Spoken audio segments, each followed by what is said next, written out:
সেটা কইলি তো পারতা মায়ের উপরে না চালাইতেছো কেন হ্যাঁ তুমি কিন্তু অনেক বড় চালাকি করছো এই চালাকির শাস্তি হইলো আমরা খাওয়া শেষে তোমরা খাইবা যাবেন টিকা এই বেটি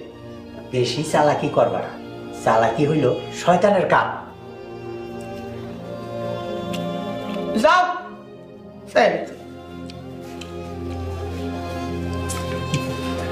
বেডি কিন্তু রাঁধতে ভালো সেই মজা হয়েছে এই তুমিও রান্ধো ভালো তোমার রান্ধন খাইয়ে তো আমি বড় হয়েছি কি কইলা এই থুকু থুকু তোমার রান্না খাইয়ে তো আমি পুরা হয়েছি খাও খাও খাওয়ার সময় বেশি কথা বলতে হয় খাও